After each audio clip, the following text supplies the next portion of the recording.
Assalamualaikum warahmatullahi wabarakatuh. Perkenalkan, nama saya Febrian Salsabil Azhar, NIM 165 dari kelas MDD 1. Di sini saya mau menjelaskan tentang mereview dari pertemuan kedua sampai pertemuan ketujuh mapel PPKN yang diampu oleh Bu Julananda. Yang pertama yaitu tentang Pancasila sebagai nilai-nilai dasar kehidupan berbangsa dan bernegara Republik Indonesia. Poin yang pertama yaitu pengertian nilai moral dan norma, dan yang kedua makna dari lambang Garuda Pancasila. Dan yang ketiga adalah makna Pancasila itu sendiri yang akan saya review sedikit demi sedikit. Yang pertama, makna dari nilai adalah nilai berasal dari bahasa Latin yang artinya berguna, mampu, berlaku, sehingga nilai diartikan sebagai sesuatu yang dipandang baik, bermanfaat, dan paling benar menurut keyakinan seseorang atau sekelompok orang. Nilai juga bisa dijadikan sebagai tolak ukur sesuatu. Contoh misal melalui nomor. Nilai itu bisa dicontohkan seperti nilai kita saat UTS atau UAS, ada nilai 70, 80, atau 90. Dan nilai juga bisa ditinjau dari harkat dan kualitas suatu hal. Dan yang selanjutnya, apa itu moral? Moral merupakan sistem nilai tentang bagaimana seseorang hidup secara baik. Sebagai manusia, moral terkandung dalam aturan hidup bermasyarakat dalam berbagai bentuk kebiasaan seperti tradisi, seperti petuah, peraturan, perintah, larangan, dan lain-lain. Moral adalah nilai-nilai yang menyangkut kesusilaan. Di sini manusia dibentuk untuk dapat membedakan antara perbuatan baik dan perbuatan yang buruk.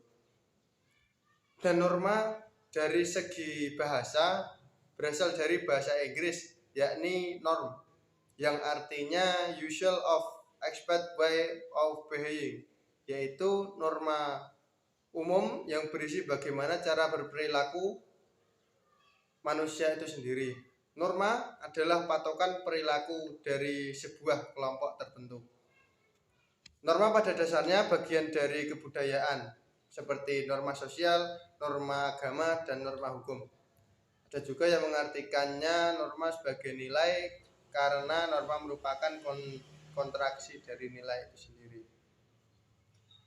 Dan makna dari Pancasila, dari kelima lambang Pancasila itu ada pohon beringin, rantai emas, padi dan kapas, kepala bandeng, dan bintang. Yang pertama yang saya bahas, bintang emas. Bintang emas merupakan simbol sila pertama dalam Pancasila, berbunyi ketuhanan yang Maha Esa.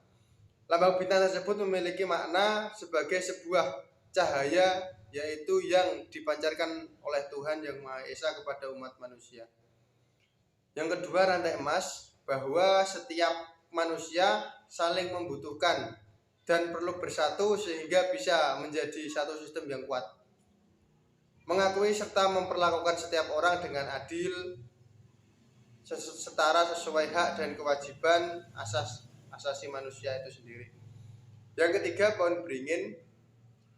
Pohon beringin memiliki makna bahwa bangsa dan negara Indonesia merupakan bangsa yang besar yang memiliki keberagaman budaya yang sangat indah dan istimewa. Dan selanjutnya, kepala bandeng warna merah menunjukkan makna suka berkelompok dan suka tolong menolong, dan yang cocok dengan warga Indonesia sekarang. Dan terakhir, padi dan kapas, lambang sila kelima, bermakna pangan yang dapat memberikan kesejahteraan bagi masyarakat Indonesia. Dan makna yang terkandung, makna nilai yang terkandung dalam Pancasila, bahwa Indonesia pada sila pertama, sila ketuhanan yang Maha Esa, percaya dan bertakwa kepada Tuhan yang Maha Esa, karena Tuhan adalah pencipta alam semesta beserta segala isinya, baik benda mati maupun benda hidup. Sila yang kedua, kemanusiaan yang adil dan beradab, bahwa Indonesia merupakan manusia yang memiliki martabat yang tinggi sehingga keputusan yang diambil harus berdasarkan norma yang objektif. Yang ketiga, persatuan Indonesia. Makna dari Pancasila yang ketiga adalah bersatunya bangsa yang mendiami wilayah Indonesia. Persatuan ini merupakan wujud paham kebangsaan negara Indonesia agar semua bisa bersatu menjadi satu dan memiliki fondasi yang kuat. Yang keempat, sila kerakyatan yang dipimpin oleh hikmat kebijaksanaan dalam permusyawaratan perwakilan. Memiliki kerakyatan berarti sekelompok orang yang mendiami wilayah. Kerakyatan berarti juga kekuasaan tertinggi ada di tangan rakyat. Seperti hikmat kebijaksanaan berarti sikap yang dilandasi dengan penggunaan akal pikiran yang sehat, selalu mempertimbangkan persatuan dan kesatuan. Dan yang terakhir, makna sila kelima, keadilan sosial bagi seluruh rakyat Indonesia, berarti keadilan yang berlaku dalam masyarakat di segala bidang kehidupan dan lapisan masyarakat, seperti halnya dalam politik, hukum, ekonomi, pendidikan, kesehatan, dan sosial budaya. Seluruh rakyat Indonesia berarti setiap orang yang menjadi rakyat Indonesia, baik yang berdiam di wilayah Indonesia maupun yang di luar. Indonesia memiliki cita-cita bangsa Indonesia adalah pencapaian masyarakat adil dan makmur. Yang selanjutnya yaitu wujud nasionalisme dalam Pancasila. Nasionalisme yang berasal dari kata nation yang mempunyai arti bangsa. Tanpa nasionalisme, jalur sejarah di Indonesia ini akan berbeda. Paham mengenai nasionalisme merupakan sebuah situasi kewajiban, situasi kejiwaan di mana kesetiaan setiap individu tersebut secara total diserahkan langsung kepada negara atas nama sebuah bangsa. Nasionalisme pada hakikatnya merupakan suatu ideologi negara modern seperti halnya demokrasi dan komunisme. Contoh nasionalisme dalam kehidupan sehari-hari, yang pertama, memilih dan memakai produk dalam negeri. Yang kedua, memakai batik sebagai warga negara Indonesia. 3, menjaga nama baik nama Indonesia. 4, cinta tanah air dan menghormati tanah air. Yang kelima, mengawasi lingkungan dan interaksi seseorang di lingkungan sekitar. Yang keenam, menanamkan sikap menghormati jasa para pahlawan. Selanjutnya, pengertian politik bangsa. Pengertian politik berasal dari kata politics yang memiliki makna bermacam-macam kegiatan dalam suatu sistem politik atau negara yang menyangkut proses penentuan tujuan dari sistem itu dan diikuti dengan pelaksanaan tujuan-tujuan itu. Secara etimologi, etika berasal dari Yunani yaitu ethos yang berarti watak, adat, ataupun kesusilaan. Jadi pada dasarnya etika dapat diartikan sebagai sesuatu kesediaan jiwa seseorang senantiasa patuh kepada seperangkat aturan-aturan kesusilaan. Jadi etika politik adalah sesuatu proses pengambilan keputusan dan kewajiban lainnya yang harus diawali oleh nilai-nilai Pancasila. Karena Pancasila mempunyai nilai yang sangat fundamental sebagai dasar filsafat negara, bagaimana yang tercantum dalam Undang-Undang Dasar 1945.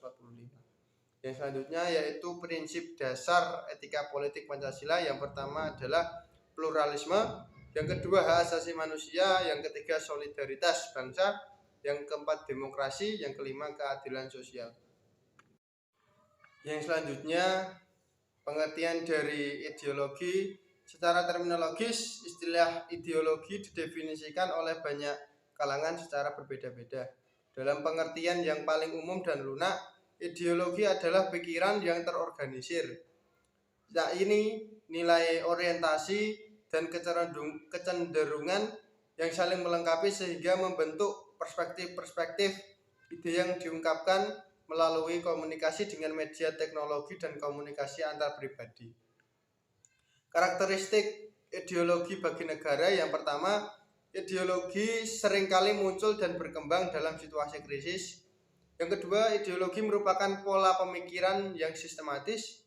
Yang ketiga, ideologi mempunyai ruang lingkup jangkauan yang sangat luas. Yang keempat, ideologi yang totaliter. Yang kelima, ideologi mencakup beberapa strata pemikiran dan panutan. Dan apakah fungsi dari ideologi itu? Selain kedudukannya sebagai dasar negara kesatuan Republik Indonesia, ideologi Pancasila juga sebagai ideologi nasional Indonesia yang dilaksanakan secara konsisten dalam kehidupan bernegara. Sebagai ideologi bangsa Indonesia, yaitu Pancasila sebagai ikatan budaya yang berkembang secara alami dalam kehidupan masyarakat Indonesia, bukan secara paksaan, atau Pancasila adalah sesuatu yang sudah mendarah daging dalam kehidupan sehari-hari bangsa Indonesia. Perbandingan antara ideologi Pancasila dengan ideologi komunisme, yang pertama, Pancasila mengakui dan melindungi baik hak-hak individu maupun hak masyarakat baik dibanding ekonomi dan politik. Pancasila mengakui milik hak-hak pribadi dan hak umum. Dalam komunis menyerahkan semua yang dimiliki individu dalam negara. Selanjutnya, Pancasila mengakui secara baik kolektivisme maupun individualisme, sedangkan komunis hanya mengakui kolektivisme. Selanjutnya, jenis-jenis ideologi. Yang pertama ada ideologi Marxisme, Leninisme, yang kedua sosialisme, yang ketiga liberalisme, dan yang keempat kapitalisme. Yang selanjutnya, peran Pancasila dalam membangun negara demokratis. Pertama, Pancasila sebagai nilai dasar fundamental bagi bangsa dan negara Republik Indonesia. Nilai-nilai Pancasila ini bersifat universal yang memberikan nafas humanisme. Karenanya Pancasila dapat dengan mudah diterima oleh siapa saja. Sekalipun Pancasila memiliki sifat universal, tetapi tidak begitu saja dapat diterima oleh semua bangsa. Perbedaannya terletak pada fakta sejarah bahwa nilai-nilai secara sadar dirangkai dan disahkan menjadi suatu kesatuan yang berfungsi sebagai basis perilaku politik dan sikap moral bangsa. Cita-cita masyarakat demokratis adalah kehidupan bersama di mana setiap warga tanpa memandang latar belakang biologis dan sosial memiliki martabat sebagai makhluk manusia yang bebas.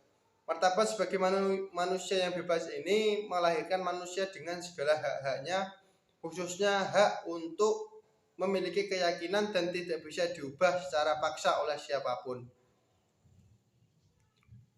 Selanjutnya, pemersatu dalam keanekaragaman. Tentunya kita masih ingat dengan adagium yang berbunyi, bersatu kita teguh, bercerai kita runtuh. Pernyataan itu tidaklah salah. Masalahnya selama ini kita menjadi apatis terhadap sisi lain, yaitu kenyataan yang lebih penting dan sebenarnya lebih mendasar, bahwa kita ini memang berasal dari asal-usul yang berbeda. Karena cara pandang yang hanya sebelah itu pula, sejak lama kehidupan kita terbentuk menjadi homogen dan tidak bisa menerima suatu perbedaan yang nyata. Kata bineka ini lebih hidup dalam simbol, tetapi hampir tanpa makna yang benar-benar diresapi. Yang selanjutnya yaitu hubungan antara agama dan Pancasila. Hubungan agama dan Pancasila negara dalam NKRI pada sila pertama menegaskan bahwa negara Indonesia bukan negara yang berdasarkan suatu agama tertentu. Jadi negara Indonesia ini boleh memeluk agama lain selain agama Islam, agama Kristen, dan yang pasti agama-agama yang diakui oleh dunia. Dan bukan pula negara yang memisahkan agama dan negara. Negara Indonesia, ajaran agama yang dijadikan sebagai landasan bergerak untuk menyatakan kemerdekaan tersebut, membuatnya menjadi dasar dan landasan untuk menentukan dasar negara Pancasila. Yang kedua, hubungan agama dan Pancasila itu sendiri kedudukan yang agama yang fundamental, khususnya sebagai prinsip yang mampu mempengaruhi pola kehidupan masyarakat tersebut, membuat agama dengan segala peraturannya menjadi sumber pergerakan dan pembangunan optimisme yang tepat dalam mewujudkan suatu gagasan atau ideologi masyarakat yang sejalan dengan ajaran agama. Selanjutnya, hubungan Islam dan Pancasila sebagai dasar atau ideologi negara kesatuan Republik Indonesia. Islam merupakan agama mayoritas penduduk Indonesia. Jadi kaitan dari agama Islam dan Pancasila tidak bisa dilepaskan karena sila pertama dalam Pancasila berbunyi ketuhanan yang Maha Esa. Apalagi umat Islam adalah kaum mayoritas di Indonesia. Jadi tidak bisa dipisahkan antara Islam dan Pancasila atau agama lain dengan Pancasila. Terima kasih, mungkin itu yang bisa saya sampaikan. Kurang lebihnya saya mohon maaf. Wassalamualaikum warahmatullahi wabarakatuh.